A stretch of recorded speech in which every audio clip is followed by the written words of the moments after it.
देखो बच्चों, आज हम लोग एक आधुनिक भारतीय इतिहास का अत्यंत महत्वपूर्ण टॉपिक क्लियर करेंगे।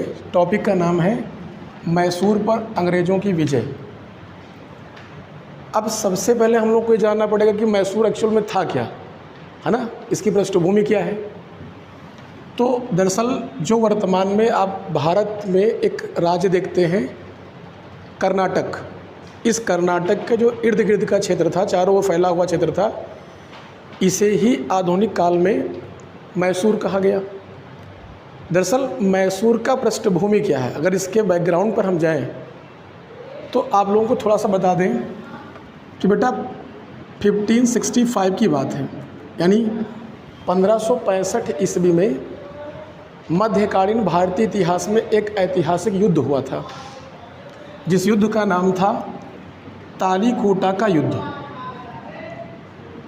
तालीकोटा का युद्ध, यह युद्ध किसके मध्य हुआ था बेटा?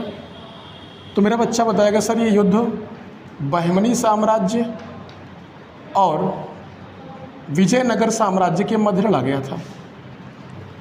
बहमनी साम्राज्य और विजयनगर साम्राज्य के मध्य लड़ा गया। दूसरा वर्ष कौन था? विजयनगर साम्राज्य था। विजयनगर साम्राज्य, बहमनी साम्राज्य की ओर से 4 राजघराने लड़ रहे थे। ये प्रश्न कभी कभी पूछ लेते एग्जाम में, अक्सर आता है कि 1565 में होने वाले तालीकोटा के युद्ध में बहमनी साम्राज्य की ओर से कौन सा ऐसा राजघराना था जो युद्ध में शामिल नहीं हुआ था। तो ये पता होना चाहिए कौन कौन शामिल था।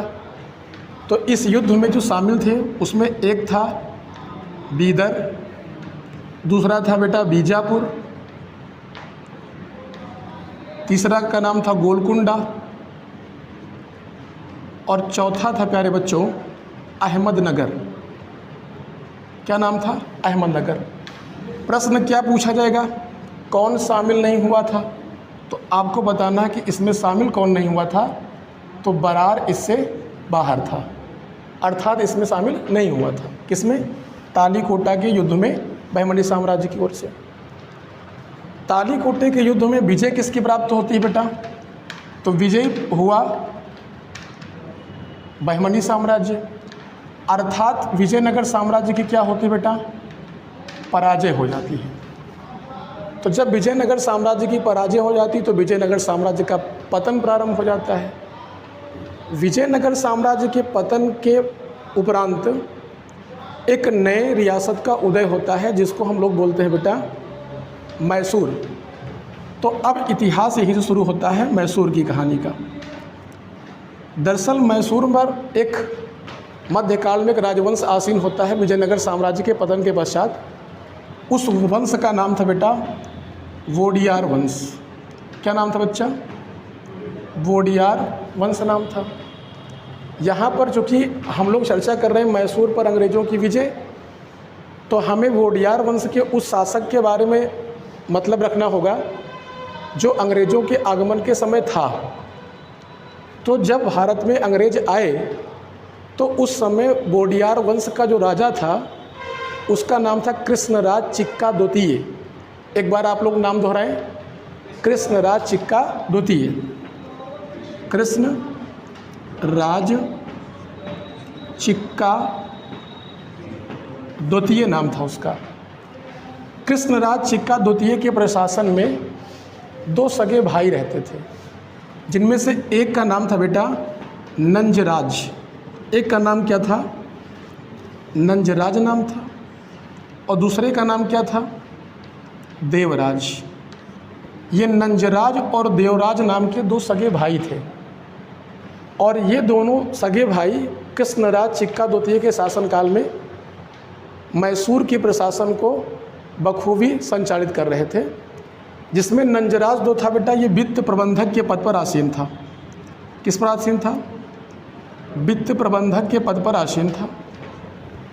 नंजराज ने इसी मैसूर रियासत के अंतर्गत, मैसूर साम्राज्य के अंतर्गत आने वाली एक छोटी सी रियासत थी जिसका नाम था डिंडीगुल। जरा आप लोग दोहराइएगा एक बार इस नाम को। क्या नाम था? डिंडीगुल नाम था। इस डिंडीगुल रियासत का 1753 ईस्वी में। कब बेटा? 1753 ईस्वी में हैदर अली नाम के एक व्यक्ति को सूबेदार नियुक्त किया जाता है। किसको नियुक्त करते हैं बेटा? हैदर अली को डिंडीगुल का क्या नियुक्त करते हैं बेटा? सूबेदार। नियुक्त कौन करता है? जो नंजराज था। नंजराज के पास ही प्रशासन की वास्तविक बागडोर मैसूर साम्राज्य की थी। कृष्णराज चिक्का द्वितीय कहने मात्र का राजा होता था। संपूर्ण प्रशासनिक पावर नंजराज और देवराज के हाथों में थी। इस बीच में नंजराज और देवराज ने कृष्णराज चिक्का द्वितीय के अगेंस्ट विद्रोह कर दिया, जिसके परिणाम स्वरूप हैदर अली को अपने राजा कृष्णराज चिक्का द्वितीय की नज़रों में वफादारी का एक अवसर प्राप्त हुआ, जिसका फ़ायदा उठाते हुए हैदर अली ने तेज़ी के साथ मैसूर साम्राज्य का अधिग्रहण कर लिया और नंजराज और देवराज के अगेंस्ट विद्रोह कर दिया। इस प्रकार से अपने बाहुबल के दम पर हैदर अली ने मैसूर की सत्ता को अपने हाथों में ले लिया और वास्तविक रूप से राजा कृष्णराज चिक्का द्वितीय ही रहा। किसी भी परिस्थिति में उसने राजा का पद आसीन नहीं किया, राजा बना रहा। राजा के समस्त अधिकारों का प्रयोग किया, लेकिन राज सिंहासन पर आसीन नहीं हुआ। इसी बीच अंग्रेज भारत आ चुके होते हैं चूँकि, और हैदर अली मैसूर पर साम्राज्यवादी नीति का प्रयोग करते हुए चारों दिशाओं में इसका विस्तार करना चाहता है। अंग्रेज़ों को हैदर अली की विस्तार नीति को रोकना एक चुनौती भरा कार्य था। इस चुनौती के बीच में भारतीय इतिहास में 4 ऐतिहासिक युद्ध लड़े जाते हैं, जिनको इतिहास में आंग्ल मैसूर युद्धों के नाम से जाना जाता है। आंग्ल का मतलब होता है बेटा अंग्रेज, और मैसूर चूँकि रियासत की कहानी हो रही है, तो इन दोनों के मध्य जो युद्ध हुए उनको क्या कहा गया? आंग्ल मैसूर युद्ध। सभी प्रकार की प्रतियोगी परीक्षाओं में प्रश्न पूछा जाता है कि कुल कितने आंग्ल मैसूर युद्ध हुए, उनकी तिथि क्या थी, और कौन से आंग्ल मैसूर युद्ध का कारण और परिणाम क्या रहा, और वह युद्ध किस संधि के तहत समाप्त हुआ। आइए हम सभी लोग इन बिंदुओं पर बारी बारी से अध्ययन करते हैं। तो आगे की कहानी स्टार्ट होती है बेटा आंग्ल मैसूर संघर्ष की। तो आंग्ल मैसूर संघर्ष क्या था, आइए जान लेते हैं बेटा। तो आंग्ल मैसूर संघर्ष के अंतर्गत जैसा कि हमने आपको बताया कि कितने युद्ध हुए थे बेटा? 4 युद्ध हुए थे। सबसे पहला युद्ध कौन था? प्रथम आंग्ल मैसूर युद्ध था। कौन सा युद्ध था बेटा? प्रथम आंग्ल मैसूर युद्ध था। यह युद्ध कब हुआ? 1767 से 1769 तक हुआ। देखिए, अगर किसी भी युद्ध को हम पढ़ना शुरू करते हैं परीक्षा के दृष्टिगत, तो उसमें कुछ बिंदुओं पर हमें ध्यान देना होता है।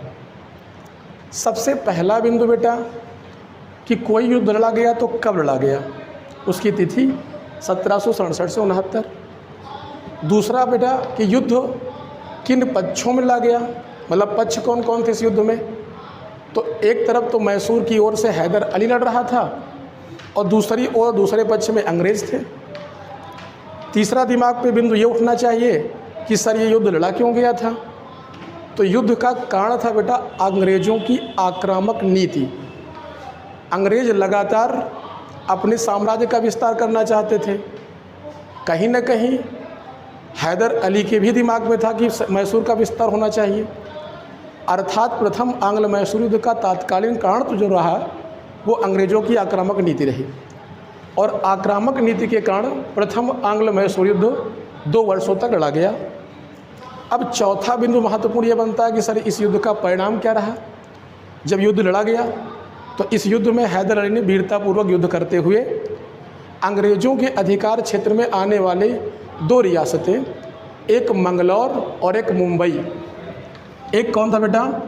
एक मंगलौर था और दूसरा मुंबई, इन दोनों क्षेत्रों पर हैदर अली का अधिकार हो गया। अंग्रेज चालाक बहुत थे, जब युद्ध हार जाते थे तो संधि पर उतर आते थे, और जब जीतते थे तो लगातार युद्ध पे युद्ध करते चले जाते थे।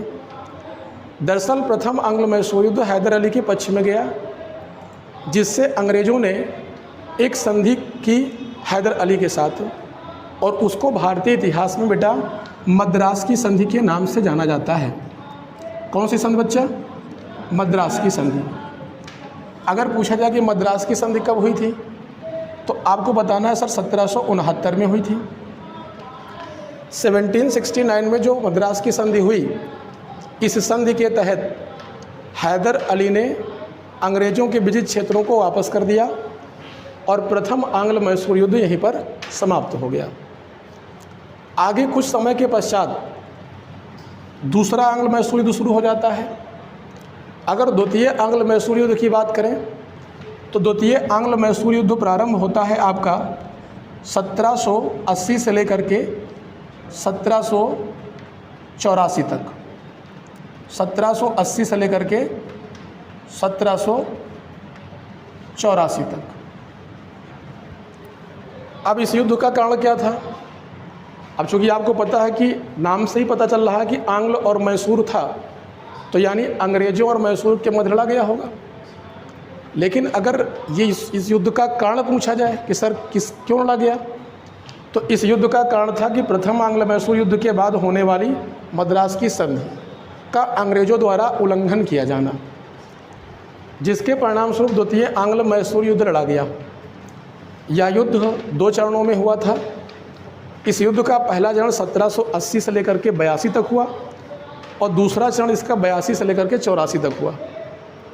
इस युद्ध में मैसूर की ओर से हैदर अली लड़ता हुआ पोर्ट नोवा नामक स्थान पर घायल हो गया था।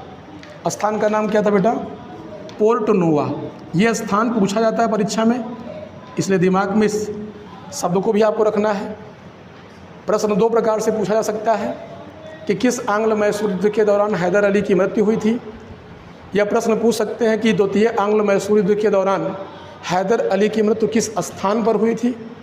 तो स्थान पूछेंगे तो पोर्टो नोवा, और युद्ध पूछेंगे तो द्वितीय आंग्ल मैसूर युद्ध। हैदर अली की मृत्यु के पश्चात अंग्रेज़ों को इसका तात्कालिक कोई लाभ प्राप्त नहीं हुआ। क्यों प्राप्त नहीं हुआ? क्योंकि जैसे ही हैदर अली की मृत्यु होती है, अंग्रेज़ों को ऐसा लगता है कि हम मैसूर पर अधिकार कर लेंगे, परंतु ऐसा होता नहीं बेटा। क्यों? क्योंकि हैदर अली का एक पुत्र था जिसका नाम था टीपू सुल्तान, जो स्वयं को शेरे मैसूर कहा करता था। और इसका एक कोटेशन इतिहास में बहुत चर्चित रहा है कि 100 दिन गीदड़ की तरह जीने से अच्छा है कि एक दिन शेर की भांति जियो। ये किसका वक्तव्य है बेटा? शेरे मैसूर टीपू सुल्तान का है। टीपू सुल्तान अपने पिता हैदर अली की मृत्यु के उपरांत तुरंत ही मैसूर की कमान संभाल लेता है और अंग्रेज़ों के लिए चुनौती उत्पन्न कर देता है। अतः बच्चों 1782 से लेकर के 84 तक द्वितीय आंग्ल मैसूर युद्ध द्वितीय चरण में लड़ा जाता है। इस युद्ध का अंत 1784 ईस्वी में होने वाली मंगलौर की संधि के तहत होता है बेटा। कौन संधि बच्चा? मंगलौर की संधि। तो आपसे प्रश्न पूछा जाएगा कि द्वितीय आंग्ल मैसूर युद्ध किस संधि के तहत समाप्त हुआ? तो मंगलौर की संधि। और ये संधि हुई कब थी बेटा? तो 1784 ईस्वी। इस प्रकार से हम लोग जो एक टॉपिक है आंग्ल मैसूर संघर्ष, उस संघर्ष के अंतर्गत इन 2 युद्धों के बारे में जाने। इस क्रम में बेटा हम लोग जानने का प्रयास करेंगे तृतीय आंग्ल मैसूर युद्ध के बारे में। तो आइए देखते हैं तृतीय आंग्ल मैसूर युद्ध। तृतीय आंग्ल मैसूर युद्ध कब लड़ा गया था बेटा? तो युद्ध लड़ा गया था 1790 से लेकर के 1792 तक। आंग्ल मैसूर युद्ध हमने बताया आपको। सबसे पहले क्या पता होना चाहिए आपको? कोई भी युद्ध हुआ कब था, वो डेट आपको दिख रही 1790 से 92। किसके मध्य हुआ था बेटा? चूँकि नाम से जाहिर है, अंग्रेज और मैसूर के मध्य। इन दोनों युद्धों में प्रारंभिक चरणों में मैसूर की ओर से युद्ध का नेतृत्व तो हैदर अली कर रहा था, लेकिन तृतीय आंग्ल मैसूर युद्ध में मैसूर की ओर से इस युद्ध का नेतृत्व टीपू सुल्तान कर रहा था। टीपू सुल्तान 1790 से 92 तक द्वितीय आंग्ल मैसूर युद्ध में अंग्रेज़ों के साथ संघर्ष किया, परंतु इस युद्ध में टीपू सुल्तान पराजित हो गया और टीपू सुल्तान को मजबूर होकर के अंग्रेज़ों के साथ एक ऐतिहासिक संधि करनी पड़ी, जिस संधि को भारतीय इतिहास में श्रीरंगपट्टनम की संधि कहा जाता है। इस संधि के तहत अगर आपसे प्रश्न ये पूछें कि किस ऐतिहासिक संधि के पश्चात तृतीय आंग्ल मैसूर युद्ध खत्म हुआ या समाप्त हुआ, तो आप कहोगे श्रीरंगपट्टनम की संधि के तहत। या एक प्रश्न और पूछ सकते हैं कि आंग्ल मैसूर संघर्ष के दौरान टीपू सुल्तान के हाथों में मैसूर के आधी से ज़्यादा सत्ता निकल गई, किस संधि के परिणाम स्वरूप? तो ये संधि थी श्रीरंगपट्टनम की संधि। तृतीय आंग्ल मैसूर युद्ध इस संधि के तहत समाप्त हुआ। यह संधि पूर्णतः अंग्रेज़ों के पक्ष में हुई थी। क्यों? क्योंकि टीपू सुल्तान यहाँ पर पराजित हुआ। इस युद्ध के परिणाम स्वरूप लगभग आधे से ज़्यादा हिस्सा अंग्रेज़ों के हिस्से में चला गया था, लेकिन चूंकि अंग्रेज़ों को मैसूर का अधिक से अधिक भाग यानी संपूर्ण मैसूर पर अधिकार करना था, इसके लिए इस संघर्ष की श्रृंखला का अंतिम युद्ध भी टीपू सुल्तान के नेतृत्व में ही लड़ा गया, जिसे हम लोग भारतीय इतिहास में चतुर्थ आंग्ल मैसूर युद्ध के नाम से जानते हैं। तो आइए जान लेते हैं चतुर्थ और अंतिम आंग्ल मैसूर युद्ध। चतुर्थ आंग्ल मैसूर युद्ध, ये युद्ध हुआ था 1799 ईस्वी में। 1799 ईस्वी में चतुर्थ आंग्ल मैसूर 1799 में हुआ।